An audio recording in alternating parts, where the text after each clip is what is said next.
பஹல்காம் காஷ்மீரில் இருக்கக்கூடிய பஹல்காம் அப்படிங்கிற இடத்திற்கு ஏன் பஹல்காம்ங்கிற பேர் வந்துச்சு? காஷ்மீருடைய தலைநகரான ஸ்ரீநகர்லேருந்து 92 கிலோமீட்டர் தூரத்தில் கடல் மட்டத்தில் இருந்து 2740 மீட்டர் உயரத்தில் அமைஞ்சிருக்கக்கூடிய ஒரு அழகிய பள்ளத்தாக்கு தான் இது. இந்த பள்ளத்தாக்கிற்கு பஹல்காம் அப்படிங்கிற பெயர் வந்ததற்கு பின்னாடி ஒரு சுவாரஸ்யமான புராண கதையும் பெயர் காரணமும் கூட இருக்குது. இந்து மத பின்பற்றாளர்களுக்கு மத்தியில் பஹல்காம் முக்கிய இடமாக கருதப்பட்டு வருது. அமைதியான புல்வெளி, இயற்கையுடைய இதமான காற்று, அங்கே இருக்கக்கூடிய அமைதியான சூழல், இமயமலையுடைய ஆன்மீக ரீதியான அமைதி உள்ளிட்டவையால் உலகம் முழுக்க இந்த இடம் பிரபலம். பஹல்காம் இது சின்ன சுவிட்சர்லாந்து அப்படின்னு சொல்கிறாங்க.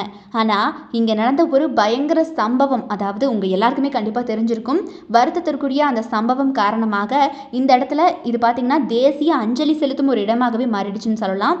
பஹல் மற்றும் கோம் அப்படிங்கிறது பார்த்திங்கன்னா இது காஷ்மீரிய சொற்கள் இணைஞ்சு உருவானதுனால தான் பஹல்காம்ங்கிற பேர் வந்திருக்குது.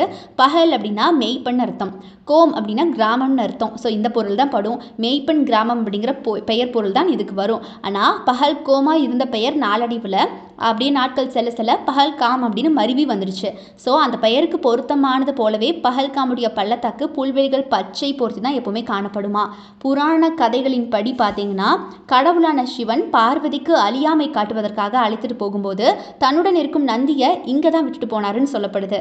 இதன் மூலமாக அமர்நாத்திற்கான நுழைவு வாயில் இந்த பஹல்காம் அப்படின்னு சொல்கிறாங்க. ஒவ்வொரு வருஷமும் ஆயிரக்கணக்கான அமர்நாத் பயணிகள் பஹல்காம் வழியாக தான் தங்களுடைய அமர்நாத் யாத்திரையை மேற்கொள்ளுவாங்களாம்.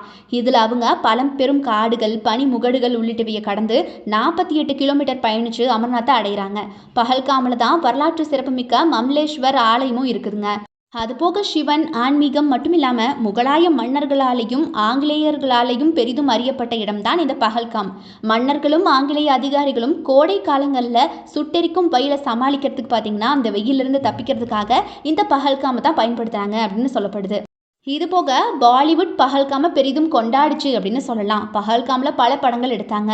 பல பாலிவுட் திரைப்படங்களில் பார்த்தீங்கன்னா இந்த பஹல்காம் கண்டிப்பாக இருக்கும். குறிப்பாக 1983 வந்த பீடாப் திரைப்படத்தின் மூலமாக பஹல்காமுடைய அழகு அப்படிங்கிறது வெளி உலகத்துக்கு இன்னும் சிறப்பாக காட்சிப்படுத்தப்பட்டுச்சுன்னு சொல்கிறாங்க. ஸோ இதுதான் பார்த்தீங்கன்னா இந்த பஹல்காமுடைய வரலாறு.